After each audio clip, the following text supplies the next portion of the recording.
Es un privilegio tan enorme poder estar en diferentes lugares y ver al pueblo de Dios y conocer que somos una familia.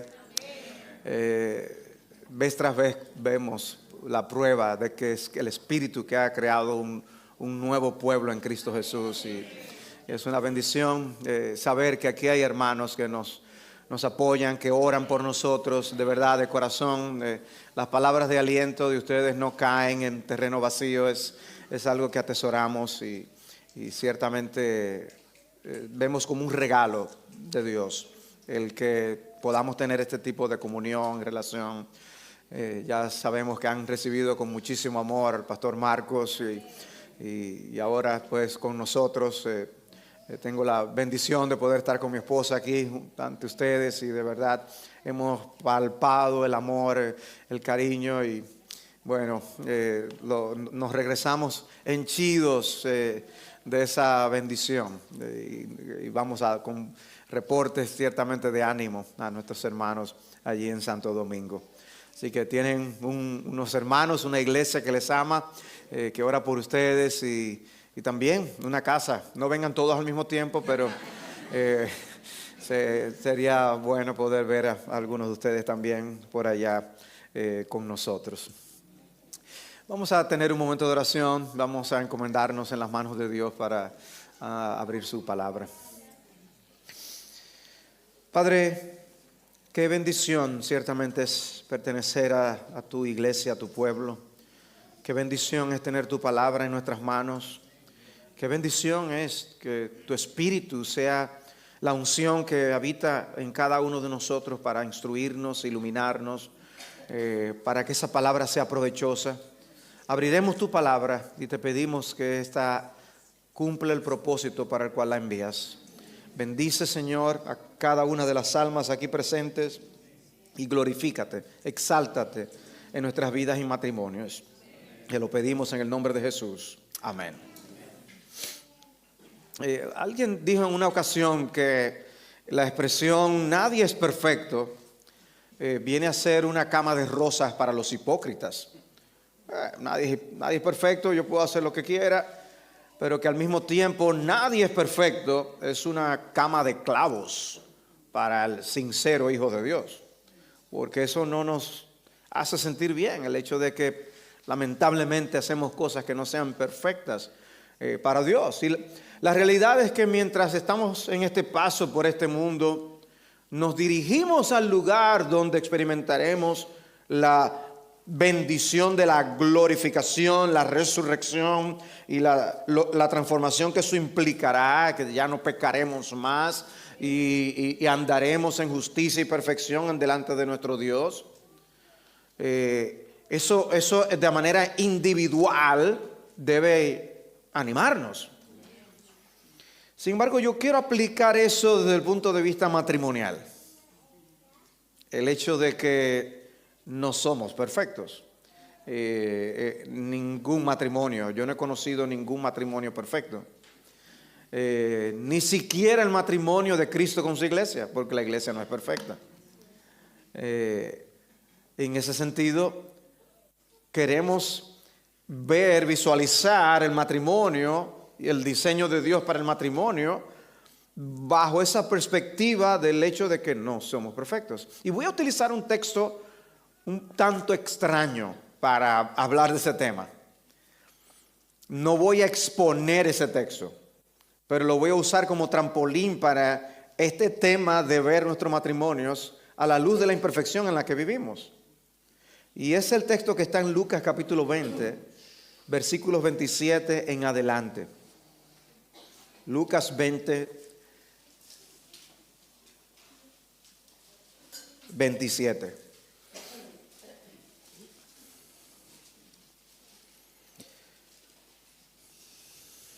Dice así: y acercándose a él algunos de los saduceos, los que dicen que no hay resurrección, le preguntaron diciendo: Maestro, Moisés nos escribió, si el hermano de alguno muere teniendo mujer y no deja hijos, que su hermano tome la mujer y levante descendencia a su hermano.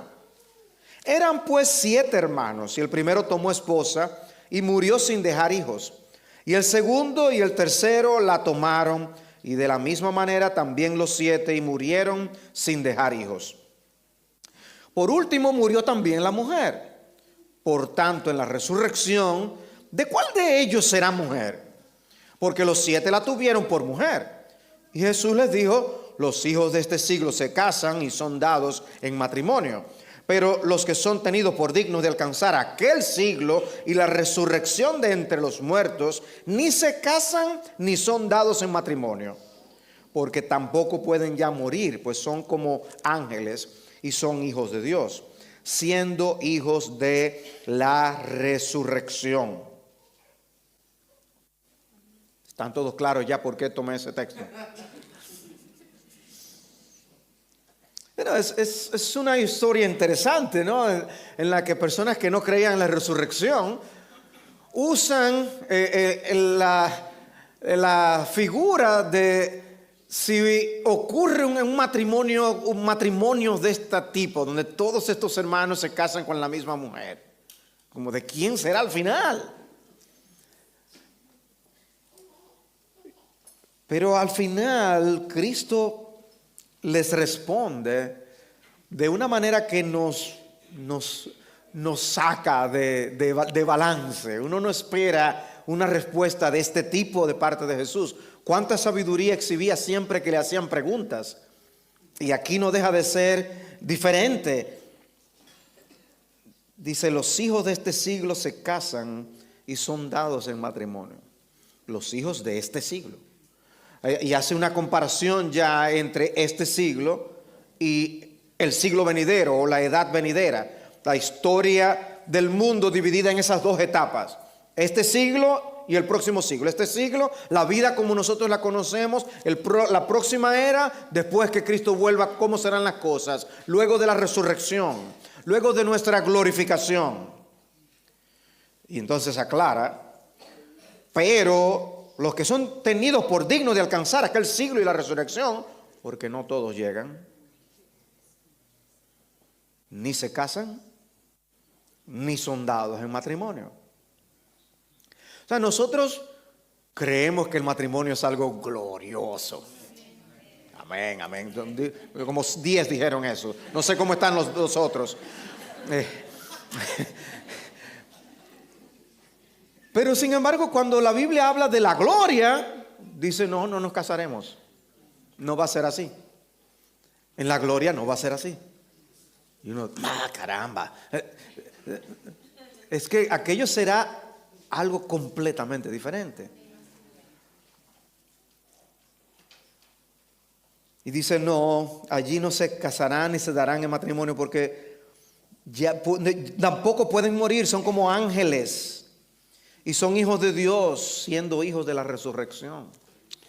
Y ya yo puedo imaginar quizás algunos aquí: tan solo si yo me hubiera podido casar con un ángel. ¿Cómo sería eso? Siempre haría lo que el Señor dice en su palabra. Siempre estaría dispuesto a servir. No haría las cosas de mala gana. Si tan solo me hubiera podido casar con un ángel. Bueno, algunos se casan con alguien que se llama ángel, pero a veces muestran que parecen más un ángel caído que cualquier otra cosa. Pero no, ni tú ni yo nos hemos podido casar con un ángel. Tú no eres un ángel, ni te has casado con un ángel. O sea, de verdad, tú imagínense lo que sería un matrimonio entre ángeles. Ahí no hay una discusión, una diferencia, los dos sirviéndose. No, lo hago yo. Todo sería tremendo. Pero no es el diseño de Dios para el matrimonio. El matrimonio queda limitado por las paredes de este tiempo. Dios quiere que exhibamos su gloria en medio de nuestras imperfecciones. Es así en nuestras vidas individuales, aparte del matrimonio también. Nosotros estamos llamados a dar la gloria a Dios mientras pasamos por este mundo, y siempre nos quedaremos cortos. luego de la maravillosa transformación que el Espíritu de Dios hace con el nuevo nacimiento, sabemos, sin embargo, que somos un conglomerado de contradicciones con respecto a esa obra tan gloriosa que el Espíritu hizo. Y cómo nosotros pecamos, cómo nos quedamos cortos, cómo no amamos como Dios quiere que amemos, cómo no nos servimos como Dios quiere que sirvamos. No somos tan santos ni tan piadosos como realmente nosotros deberíamos ser ante todo lo que Dios ha hecho por nosotros. Eso es así en nuestra vida individual. Y moriremos con ese anhelo de nosotros poder ver la perfección de Dios en nuestras vidas. Queremos que esto mortal sea deshecho y nosotros ser vestidos con la gloria de Dios, como dice el apóstol Pablo. Pero no es así. Mientras tanto, Dios quiere que le glorifiquemos en medio de nuestras imperfecciones. Y esa es mi tesis a la luz de este extraño pasaje que yo he decidido utilizar aquí con ustedes. Que aún como matrimonios imperfectos, estamos llamados a glorificar a Dios. Porque el matrimonio es para esta época, para este tiempo, no para la eternidad. Si Dios hubiera querido que estuviéramos casados en medio de una situación en la que no pecáramos, lo hubiera dejado para el cielo, pero no, nos dio el regalo de la institución matrimonial para esta época. De manera que es posible en esta época que nosotros tengamos nuestros matrimonios imperfectos dando gloria a Dios. O sea que alguien pudiera pensar que la temática es para descorazonar, no somos perfectos, pero esa no es la idea. La idea es que nosotros nos animemos sabiendo que Dios toma nuestros matrimonios perfectos y los usa para su gloria. Con todas nuestras fallas. El matrimonio es, después de la caída del hombre en el pecado, para un estado de imperfección. El único matrimonio que no tenía pecado era Adán y Eva, y cayeron. Y se introdujeron en el mundo de la imperfección. Nosotros en el estado de imperfección podemos servir a Dios. Dice Donald Carson, hablando de este texto, dice: por la respuesta de Jesús, algunos han concluido que en el cielo no habrá recuerdo de la existencia anterior ni de sus relaciones. Pero esta es una suposición infundada. Sin duda, la grandeza de los cambios en la resurrección hará a la esposa de los 7 hermanos capaz de amarlos a todos y será objeto del amor de todos, como una buena madre hoy día ama a todos sus hijos y ellos la aman. Dice, así como existe un amor de madre que puede amar a todos sus hijos, dice, más o menos será algo así, cuando todos estos hombres terminarán amando a la mujer, pero ya no sabrán un sentido de matrimonio. Habrá una relación de amor si llegan al cielo y se asume todo. Pero como dice Hendricks en El Comentarista, el matrimonio será un asunto del pasado. Así que si nosotros queremos hacer una diferencia con el matrimonio, es ahora. Con el tuyo y con el mío. En este mundo de imperfección, en este mundo de limitaciones, en este mundo de pecado. Porque el matrimonio perfecto no existe. No te casaste con alguien perfecto, comenzando por ti que no eres perfecto. Por lo tanto, no tenemos que vivir para una imagen. No somos imperfectos ni tienes que tratar de impresionarnos con tus perfecciones. No lo eres. Entonces, asumiendo ya lo que somos, imperfectos, ahora vamos a luchar por nuestros matrimonios para con ellos glorificar a Dios. Ahora, ¿qué implicaciones tiene el saber que vivimos en matrimonios imperfectos? ¿Qué implicaciones tiene? O sea, porque si tú tienes expectativas de perfección para contigo y para con tu cónyuge, tú te estarás preguntando continuamente, ¿y por qué él hizo eso? ¿Por qué ella dijo eso? Y estarás siempre viendo faltas, porque tú tienes un estándar y una expectativa de perfección que no existe. No, antes bien, si estamos conscientes de que somos imperfectos, cuando cometemos esas imperfecciones, nosotros no vamos a hacer, ¡oh! No, No, nadie tiene que sorprenderse, somos pecadores. Y los pecadores pecan. Y además, como veremos, tenemos un montón de otras limitaciones. Conocer esta verdad y vivir a la luz de esta verdad que conocemos puede ayudarnos a luchar por nuestros matrimonios de la manera correcta. Porque estamos partiendo de la premisa correcta. No, tu pareja no es perfecta. Y ya eso debe ayudarte a moderar tus reacciones ante las acciones imperfectas que tu pareja comete. Ante las palabras imperfectas que pronuncia.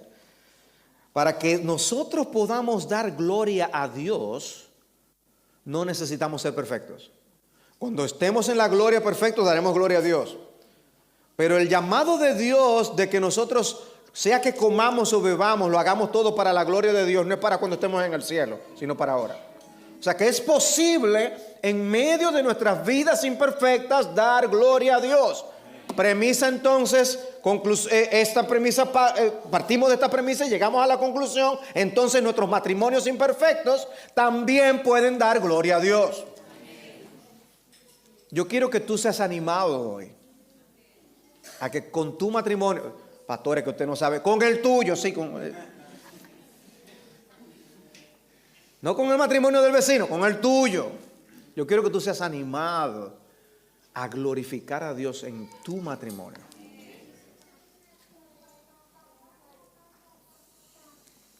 Para glorificar a Dios en tu matrimonio, puede ser que tu pareja esté yendo en una dirección hasta completamente contraria a la tuya. Pero tú puedes, cumpliendo el rol que Dios te ha asignado, glorificar a Dios en tu matrimonio aunque tu pareja no lo esté haciendo. Eso debe animarnos. Es posible glorificar a Dios. ¡Qué bendición!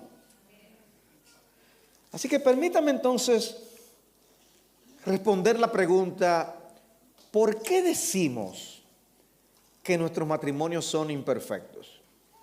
Para entonces también poder responder y cómo podemos entonces glorificar a Dios en medio de esos matrimonios imperfectos.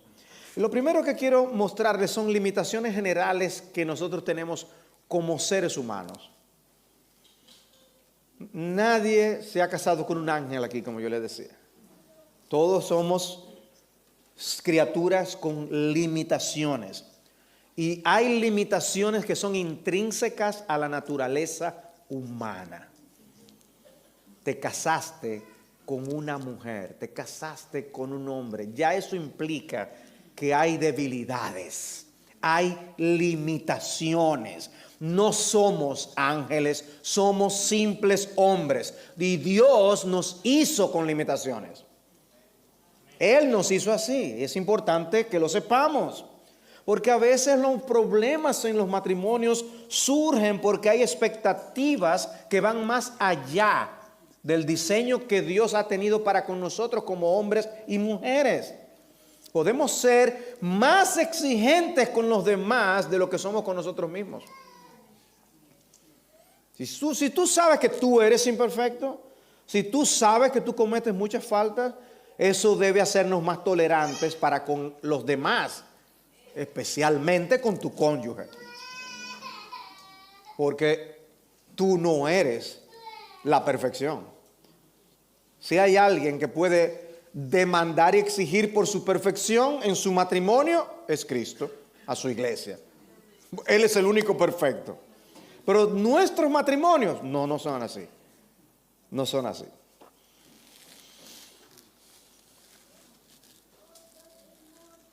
Cuando nosotros exigimos más a los demás de lo que nosotros estamos dispuestos a hacer, ¿a quién nos parecemos? A los fariseos, que ponían cargas que ellos mismos no estaban dispuestos a sobrellevar. De manera que tenemos que evitar a toda costa ser fariseos y reconocer dónde estamos, porque tenemos muy buenos ojos para ver las faltas de los demás.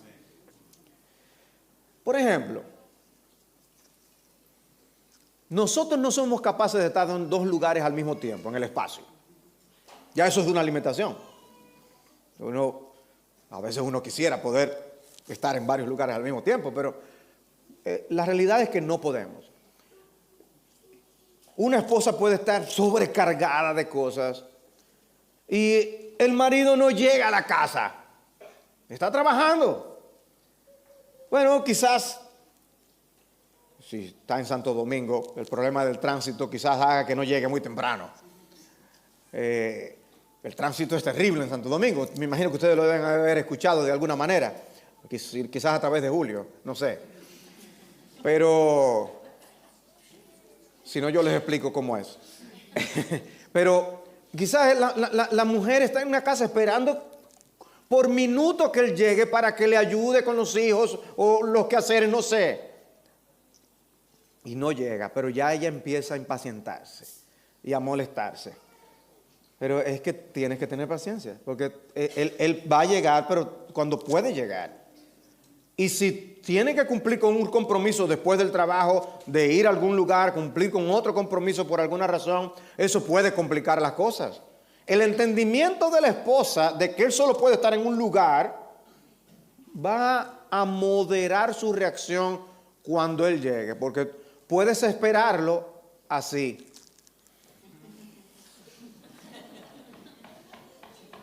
O puedes esperarlo. Ay, mi amor, ¿y qué te pasó? Yo estaba, pero mira, te preparé la cenita. Son dos actitudes completamente diferentes. Ahora, puede ser que él no tenga una conciencia limpia por la cual él fue ausente y no estuvo ayudando con la familia. Puede ser que simplemente había un gusto que se quería dar con algunos amigos. La esposa alándose los cabellos, con un niño colgando por aquí, el otro jalándole la falda, mientras él está con sus amigos. Podemos imaginarnos las dos escenas. Ahí está la esposa pasando todo eso y él aquí está con sus amigos. Él no está consciente de que él solamente puede estar en un lugar en el espacio. Y eso significa que él va a tener que administrar su vida y su tiempo para poder ser el esposo que Dios quiere que él sea y glorificar a Dios. Ven el punto, el mismo principio de debilidad, por un lado llama a paciencia y por el otro lado a la negación personal. Porque no somos perfectos, porque tenemos limitaciones. Esas limitaciones deben traer moderación en nuestras reacciones, comprensión en el trato y al mismo tiempo saber que al ser débiles podemos añoñarnos y tomar las cosas para conveniencia, no negarnos a nosotros mismos. Por el asunto de la debilidad personal, tenemos limitación. Piensen en otra especie de limitación. Nosotros no somos omniscientes como Dios es. O sea, Dios lo sabe todo. Yo creo que a veces nosotros nos ilusionamos con algunos de los atributos de Dios y decimos, wow, si yo fuera omnisciente. Yo creo que nos volveríamos locos. Porque saber todo, nosotros a veces con lo poco que conocemos nos estamos volviendo locos. Porque vas a conocer, si eres omnisciente, todas las deudas que has tenido, que tienes y que tendrás después. No podrías ni dormir hoy. Pero no somos omniscientes, tenemos conocimiento limitado. Esposas, eso significa que tu esposo no es adivino. No, pero tú debiste. Pero ¿cómo yo iba a hacerlo si tú no me has dicho que estaba pasando eso o que tú te sientes así? Si tú quieres que tu esposo conozca algo, exprésaselo, díselo. Mira, cuando tú tal cosa, yo me sentí de tal manera, ahora estoy entendiendo que tú, porque tú estás expresando, estás comunicando. Él está empezando a entender algo que antes no entendía. Y óigame, no todo el mundo es igual. Hay hombres que se la llevan así. Ya ven una señal por aquí, dicen, yo creo que debo pero hay otros que no, que hay que decirnos cómo pasó, de verdad, eso pasó por ahí, yo ni cuenta me di. Entonces, la comunicación ayuda a solucionar ese problema y no asumir que el otro sabe algo. Si no hay una buena comunicación, va a haber problemas matrimoniales, porque no somos omniscientes, somos limitados en nuestro conocimiento. Pero además de conocer las cosas, hay otro problema, que se nos olvida también.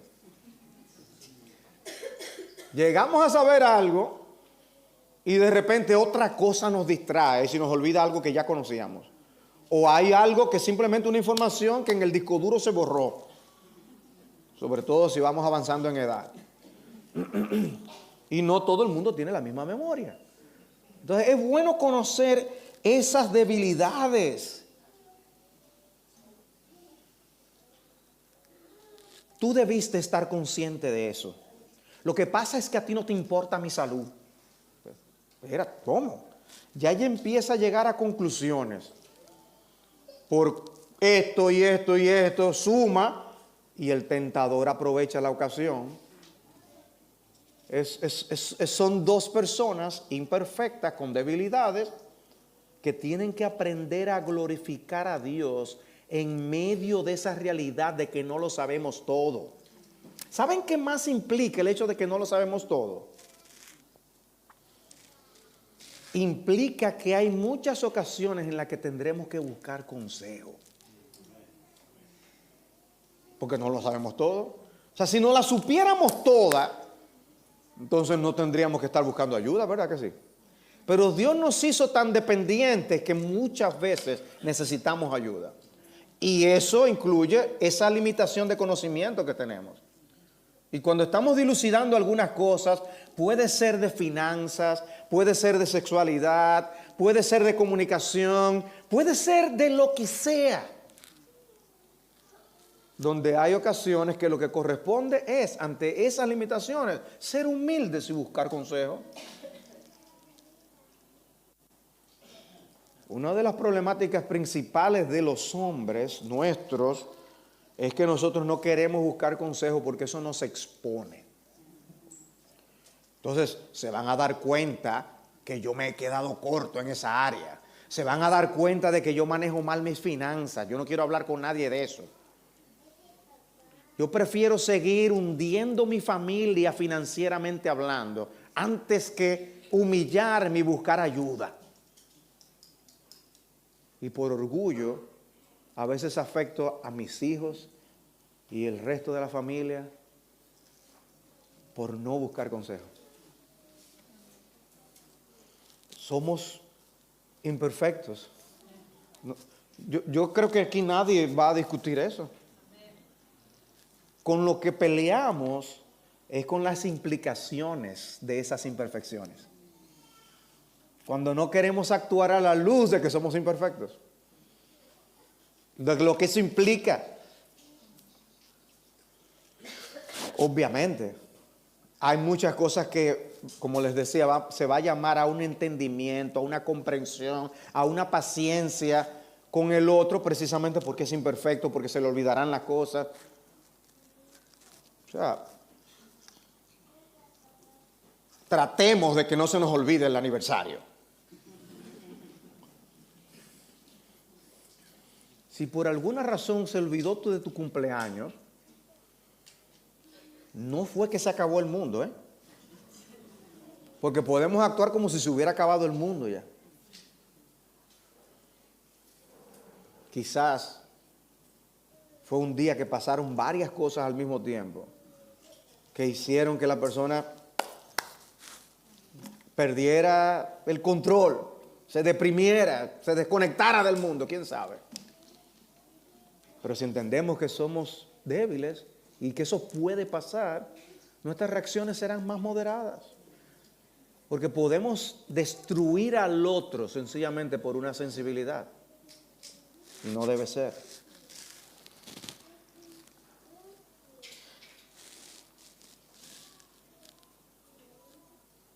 Tomemos la voluntad del hombre. el hombre tiene voluntad, toma decisiones. Vivimos el día tomando decisiones. Algunas son de envergadura, otras no son tan trascendentes, pero tomamos decisiones. Como tomó Adán cuando Eva le ofreció del fruto. Dice Génesis 3:6, y vio la mujer que el árbol era bueno para comer, que era agradable a los ojos, codiciable para alcanzar la sabiduría, y tomó de su fruto y comió, y dio también a su marido, el cual comió así como ella. Adán tomó una decisión de comer. Su voluntad actuó y caímos en Adán. Y dice 1 Timoteo 2:14, y Adán no fue engañado, sino que la mujer siendo engañada incurrió en transgresión. O sea, él actuó con conocimiento de causa. Dice que él no fue engañado. Él desobedeció. Nuestra voluntad es débil. Si reconocemos la debilidad y la limitación de nuestra voluntad, entonces yo creo que vamos también a conducirnos con cautela ante las decisiones que tomamos. Y eso puede llevarnos a la moderación de no confiar tanto en nosotros mismos. A la hora de tomar ciertas decisiones, no importa si lo que vamos a comer es pollo o carne, ok. Pero hay decisiones que arrastran a toda la familia, que pueden implicar años, que tú mejor ten cuidado con la decisión que tú tomas. Porque puedes pecar o no pecar, o puedes actuar con sabiduría o con falta de sabiduría. Dice un autor, tanto Eva como Adán pecaron, pero lo que Adán hizo, lo hizo por su propia elección, muy consciente de la magnitud del pecado que voluntariamente estaba cometiendo. Óyame, y aquí estamos hablando de este tema, por eso que hizo Adán. Nuestra voluntad es débil y eso debe hacerte moderar lo que tú haces. Pero no solo la voluntad, la mente también es débil. La mente humana es débil. Dice el texto que yo les leí que Eva fue engañada. Y eso nos dice algo también. Dice Pablo en 2 Corintios 11:3, me temo que así como la serpiente con su astucia engañó a Eva, vuestras mentes sean desviadas de la sencillez y pureza de la devoción a Cristo. Dice que engañó a Eva. Y luego 1 Timoteo 2:14, Adán no fue engañado, sino que la mujer siendo engañada incurrió en transgresión. La mujer fue engañada. Pero no solo la mujer puede ser engañada, nosotros los hombres también podemos ser engañados. Nuestra mente es débil. Podemos dejarnos arrastrar por otros y sugerencias de otros. Hay cosas que pueden ser inconsecuentes, pero hay otras que son falsa doctrina, con implicaciones.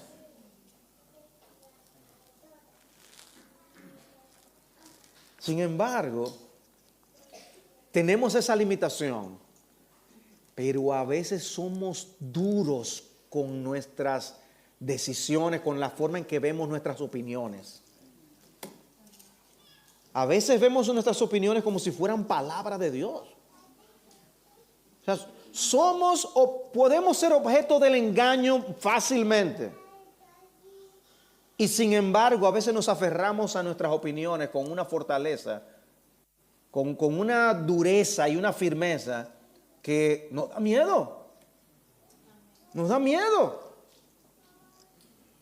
Hay personas que han hecho un mundo con el negocio del siglo en su mente.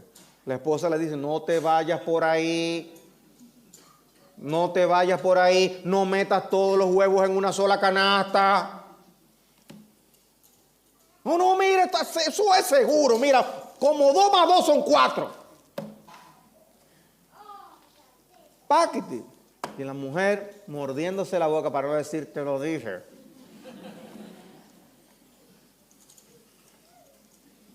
Porque es que somos testarudos a veces, siendo nosotros tan limitados que a veces no vemos las implicaciones del tremendo negocio, que era vender helados en el tope del volcán de Villarrica.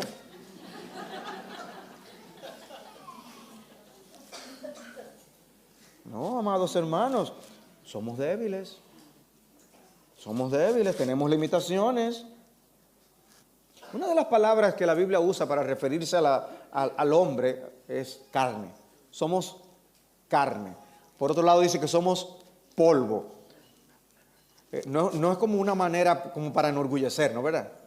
No, nos parece como que estamos hablando de una carnicería. Polvo. Eso es lo que somos.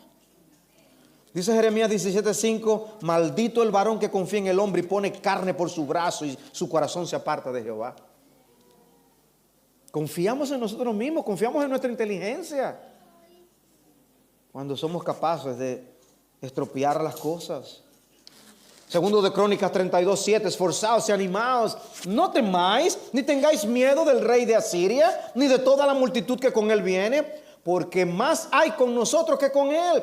Con él está el brazo de carne, mas con nosotros está Jehová nuestro Dios para ayudarnos y pelear nuestras batallas. Entonces nos amparamos en nosotros, en la carne. Y eso de paso debe ayudarnos. Una esposa no debe ver al esposo de una manera mesiánica. El esposo no es el que lo soluciona todo. No, mi refugio es el Señor. Qué bueno que tú confías en tu marido, eso es maravilloso, pero hasta el nivel que Dios lo permite y la realidad de la teología que tenemos debe mostrarnos que tiene un límite esa confianza que podemos tener en los hombres. Yo confío en mis pastores, pero tiene un límite. Yo confío de verdad en el príncipe de los pastores. ¿Ven? No, es un asunto de poner las cosas en su lugar.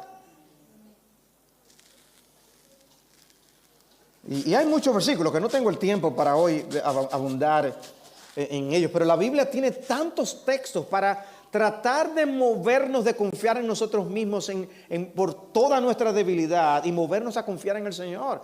Y para tu matrimonio no es diferente. Necesitamos depender del Señor. Dejaos del hombre, Isaías 2:22, cuyo aliento está en su nariz, porque ¿de qué es él estimado? Cuando viene a vernos, Dios nos quita el soplo y ya morimos. Mejor es confiar en Jehová que confiar en el hombre, dice el Salmo 118:8. De manera que la confianza en los hombres tiene su límite. Nuestros matrimonios son la unión de dos meros seres humanos con profundas debilidades. Recuerda, tu esposo no es un ángel, tu esposa no es un ángel, es un ser humano con todas sus debilidades. Y yo he escogido algunas cosas para mostrarte esas debilidades y cómo eso puede tener implicaciones en tu matrimonio. Pero me voy un poco más lejos. Quiero que veamos esas limitaciones a la luz de la entrada del pecado en el mundo. Ver esas limitaciones a la luz de la entrada del pecado en el mundo. Ya sabemos lo que ocurrió cuando Adán y Eva pecaron. En ese contexto es que el Señor dice, con el sudor de tu rostro comerás el pan hasta que vuelvas a la tierra, porque de ella fuiste tomado, pues polvo eres y al polvo volverás. Y lo que ocurre después, unos años más adelante, es la historia del diluvio. Y dice en Génesis 6:3, no contenderá mi espíritu con el hombre para siempre, porque ciertamente él es carne, mas serán sus días 120 años. Otra vez el hombre vuelve a pecar contra Dios, y esta vez ya el mundo, la humanidad, en oposición a Dios, y Dios tiene que enviar este diluvio. Y dice el versículo 2, y miró Dios la tierra, y aquí que estaba corrompida, porque toda carne había corrompido su camino sobre la tierra. Bueno, la persona con quien tú te casaste tiene esa naturaleza caída. Somos pecadores. Hay veces que las personas confían mucho en los sistemas del mundo, en las instituciones del mundo, los gobernantes del mundo. Y con todo esto de la pandemia, hay una doctrina que a mí me mantuvo los pies sobre la tierra. Y es la doctrina de la depravación total del hombre. El pecado del hombre. Para moderar, ¿qué confianza podemos tener en instituciones, en personas, en medio de todo esto? Y sale, obviamente, ha salido a flote tanta información de los engaños y de los intereses ulteriores que había detrás de muchas de las cosas que ocurrieron. Pero ¿qué de tu matrimonio? ¿Con quién tú te casaste? Con un pecador. No, pero él se convirtió. Tiene 20 años en el Evangelio, 30 años en el Evangelio, viene de una iglesia tal, la doctrina tal, el Señor lo ha transformado. No, fantástico. Fantástico, está muy bien. Imagínate, o sea, Dios nos justificó. Eso es algo que ciertamente tenemos perfecto, el perdón de nuestros pecados. Eso es perfecto. Podemos exhibir eso como una de nuestras perfecciones. Adoptados por Dios. Eso no cambia. Eso no puede mejorar. Pero nuestra santificación no es así. En nuestra santificación y en nuestra comunión con Dios hay mucho espacio para el crecimiento. Y eso incluye nuestros matrimonios. De hecho, uno de los propósitos del matrimonio es santificarnos. Tu esposa te santifica, tu esposo te santifica, porque tenemos espacio para crecer en santificación. Es una realidad. Y estar conscientes de esa limitación nos ayuda. Somos pecadores. Por eso el buen libro de Dave Harvey de Cuando pecadores dicen acepto, porque los que se casan son pecadores. Puede parecer un ángel, yo lo sé, pero no lo es. Sobre todo el día de la boda es un querubín. Ya después el ser humano terrícola nos toca la puerta de nuestras oficinas. Necesitamos consejería, pastor. Porque tenemos limitaciones. Amados, dice el apóstol Juan, 1 de Juan 3:2, ahora somos hijos de Dios y aún no se ha manifestado lo que hemos de ser. Pero sabemos que cuando Él se manifieste seremos semejantes a Él, porque le veremos tal como Él es. Va a haber una transformación, pero todavía no ha llegado. Anhelamos, esperamos ese momento. Y cuando ocurra, entonces ya el matrimonio no es. O sea, Dios quiere que le glorifiquemos en medio de este estado de contradicciones.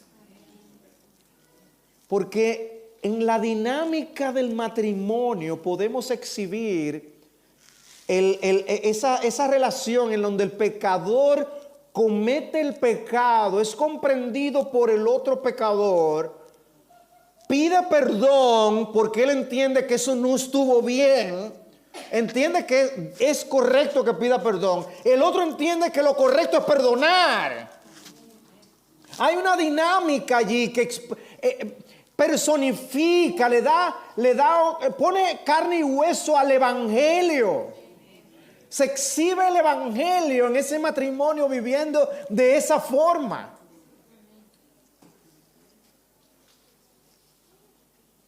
Que si fueran dos ángeles, no. Dos ángeles nunca tendrían que pedirse perdón. Nosotros sí. Y muchas veces. ¿Y saben qué? Muchas veces no vamos a ver nuestro propio pecado. Seremos ciegos a nuestro pecado. Por eso el salmista oraba siempre, líbranos de los que me son ocultos. Porque hay pecados que no son ocultos. No lo sabemos todo. Y gloria a Dios, porque honestamente, uno no podría vivir si estuviera consciente realmente de todos los pecados. Y el Dios que es perfecto, que sí conoce al dedillo todos nuestros pecados, la de omisión, la de comisión, los de intención, todos nuestros pecados de pensamiento, todos. Y Él no nos saca a todos en cara. Nos perdonó todos. Trata con algunos nada más. Nos habla a través de la lectura de la palabra. Nos dice, esto no está bien, tú debes cultivar esto. pero con un montón de faltas, y Dios trabaja aquí, allá, con una u otra cosa. ¿Cuánto más no deberíamos nosotros tratarnos con compasión, con entendimiento, si yo sé que Dios me ha perdonado tanto? ¿Ven? Se personifica el Evangelio cuando hay un matrimonio consciente de esa debilidad por el hecho de que somos pecadores. Somos pecadores. Nuestra santificación es un proceso que todavía se está llevando a cabo. Y debemos tener el deseo de seguir creciendo en santidad. No es, como les decía, una cama de rosas para yo decir, todo el mundo lo hace. No, yo quiero ser diferente. Yo quiero ser un esposo diferente, un padre diferente. Yo quiero crecer. Y Satanás sabe utilizar esa realidad. Satanás sabe usar el hecho de que somos pecadores para tentarnos. Por eso dice la Escritura que si uno se enoja y hay un problema, dice que no se ponga el sol sobre vuestro enojo. Está asumiendo Pablo que va a haber enojos. Pero dice, ten cuidado porque son oportunidades que el diablo utiliza para llevar las cosas más lejos. Y cosas que se pudieron haber detenido ahí, el diablo las lleva hasta lo último. Por una tontería. Por una tontería. Matrimonios deshechos por tonterías. Pero nosotros queremos ser santos para la gloria de Dios.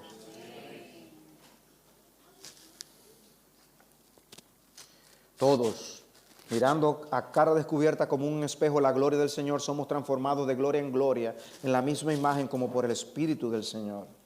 Y Dios va haciendo alteraciones diarias en nuestras vidas por su Espíritu para conformarnos más y más a Jesucristo. La esposa debe entender eso del esposo y el esposo debe entender eso de la esposa. Pero esas son limitaciones generales que yo les he dado. Cosas de todos los hombres como seres humanos. Cosas de todos los pecadores como pecadores. Ahora yo quiero que tú pienses por un instante que también cada uno de nosotros tiene sus peculiaridades o sus propias debilidades. O sea, que no solamente es que nosotros tenemos un conocimiento limitado y podemos olvidarnos de las cosas. Es que hay algunos que son más propensos a olvidarse que otros. Y hay algunos que tienen un problema serio de olvidarse de las cosas. Y otros no. Hay otros que son históricos. Habían dos hombres hablando y una le dice al otro, no, y porque mi esposa, no, y que mi esposa, dice, el problema es cuando mi esposa se pone histórica. Dice, ¿tú quieres decir histérica? No, histórica, empieza a recordarme todo lo que yo le he hecho.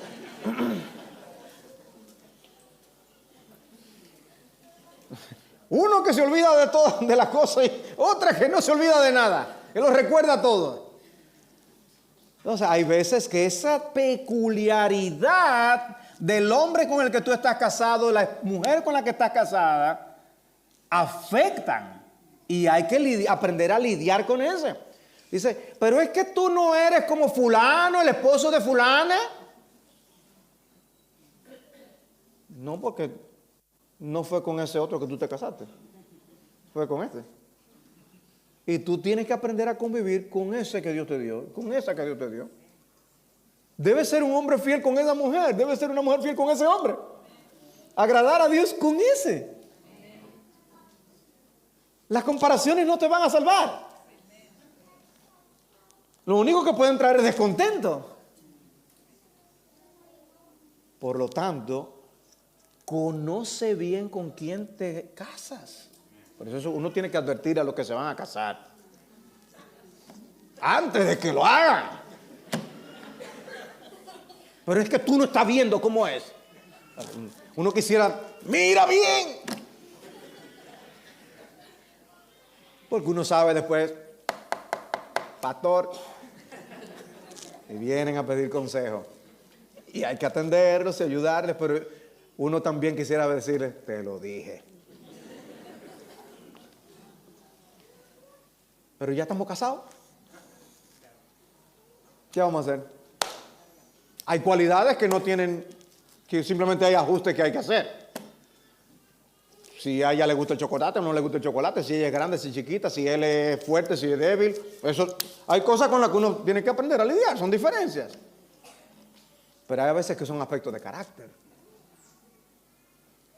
No es simplemente yo decirle a los hombres sean amorosos con sus esposas. Es que hay veces que hay cierta característica en mujeres o hombres que somos muy egoístas. Y ya hay que lidiar con el egoísmo de ese cónyuge. O a lo mejor no tiene dominio propio en el hablar. O sea, yo puedo hablar en general, de hermano, tenemos que tener dominio propio para hablar. Amén, amén, amén. Pero resulta que hay uno que lo lleva a otro extremo y trae problemas. Tú eres esa persona, tienes que lidiar con esa falta de dominio propio en tu hablar. Eres una mujer respondona. Te gusta ventilar las cosas que ocurren en el hogar con otros. Son cosas con las que hay que lidiar. ¿Ven? Somos imperfectos. Tenemos pecados. Pero debemos glorificar a Dios en medio de esas imperfecciones. En medio de esas debilidades. Tú tienes que luchar con la lujuria mucho más que lo que luchan otros hombres. Bien, esa es tu lucha. Pero lucha para la gloria de Dios. ¿Ven el punto? O sea, no es que yo soy así. No. Anhela ser más como Cristo.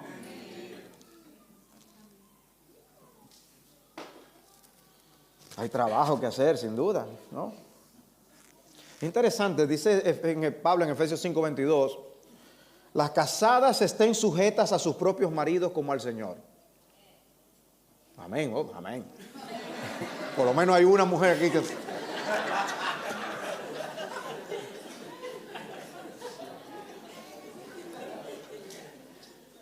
Es interesante que dice, estén sujetas a sus propios maridos. O sea, la mujer no tiene que estar sujeta a todos los hombres, a su marido. Ahora, la palabra que se usa allí, a su propio marido, es la palabra idios, de donde viene nuestra palabra idiosincrasia. Mi punto es que todos nosotros tenemos idiosincrasias. El diccionario de la Real Academia define idiosincrasia como rasgos, temperamento, carácter, etcétera, distintivos y cosas propias de un individuo o de una colectividad. Del griego idiosincrasia, temperamento particular.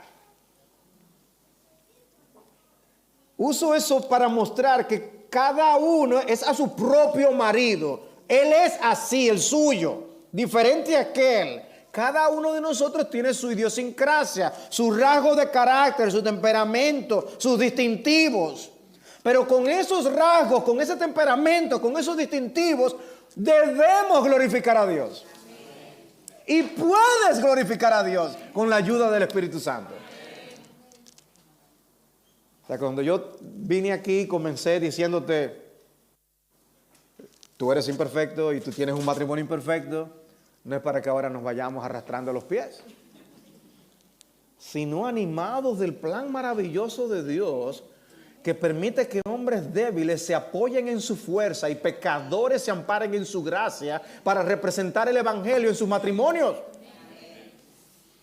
Porque no son los ángeles los que han recibido la encomienda de mostrar al mundo el evangelio en el matrimonio, es a nosotros imperfectos y con nuestros pecados. Tenemos una oportunidad que ellos no tienen. Somos débiles, pero Dios es fuerte. Él puede hacer que nuestros matrimonios representen bien el evangelio. No porque no seamos pecadores, sino porque confesamos nuestros pecados, porque nos perdonamos los unos a los otros, porque comprendemos al otro. Así como Dios dice que Dios se acuerda que somos polvo, nosotros entre nosotros mismos en nuestro matrimonio debemos acordarnos que somos polvo. No son Pocas las veces que mi esposa ha tenido que tolerarme reacciones y cosas que yo he dicho o he hecho en medio de nuestro matrimonio. No todos los días me levanto con el mismo pie.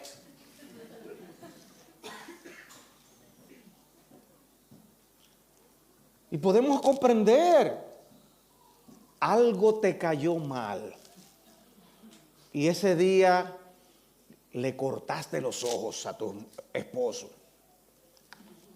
¿Eso puede pasar? ¿O soy solo yo que creo que eso puede pasar? Ah, no. Yo pensaba que ustedes iban a ser ahora los chivolocos, como decimos en Dominicana. Pero puede haber una indigestión, un día que tú tengas un dolor de cabeza que te lleve a expresar unas palabras como normalmente no lo dirías. ¿Y el otro qué debe hacer? Debes hacer penitencia por 3 años para yo perdonarte. No, como el otro también es un pecador, va a entender. Va a conversarlo, si hay que conversarlo. Porque el dolor de cabeza no es una justificación para el pecado. Pero sí el hecho de que somos carne y hueso y pecadores puede ayudar al otro a comprender. Él está en un momento de debilidad y cayó. Significa que ese pecador débil debe ser capaz de recibir la amonestación. No son 2 o 3 veces que mi esposa ha tenido que decirme, mi amor, conduce un poco más, con calma. Por la impaciencia que me causan el buen orden con que se conducen los motoristas en nuestro país. Necesitamos, si somos pecadores, necesitamos esa input, esa información del otro para ayudarnos a hacer las cosas bien. Y si por amor tu esposo te dice a ti, mujer, mira, yo creo que cuando tú dijiste eso, la boca se te fue. No debiste hacer ese comentario. ¡Ay, está tú quieres! Oh, calma.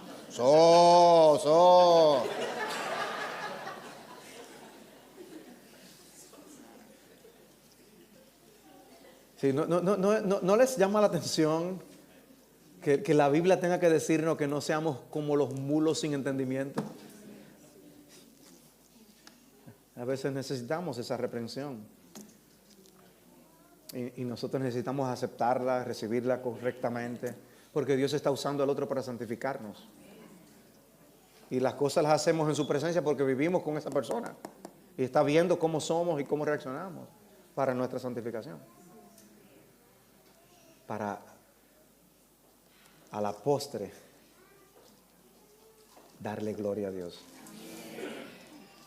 Yo puedo ver aquí todos estos matrimonios y yo puedo ver la gama que podría haber entre todos ustedes representada aquí de diferentes situaciones. Pero me anima a saber que no importa cómo está tu matrimonio, Dios, por su espíritu y la fuerza que Él nos da en Él, nos puede hacer vivir para su gloria de maneras que nosotros a veces ni nos imaginamos. Saldrás de aquí dispuesto a glorificar a Dios en tu matrimonio. Entender tu debilidad, entender tu pecaminosidad.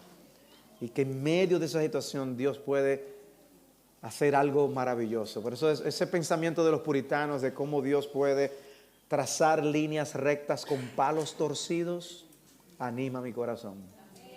Podemos estar todos torcidos, pero Dios hace un cuadro hermoso con pecadores y con gente débil, como tú y como yo.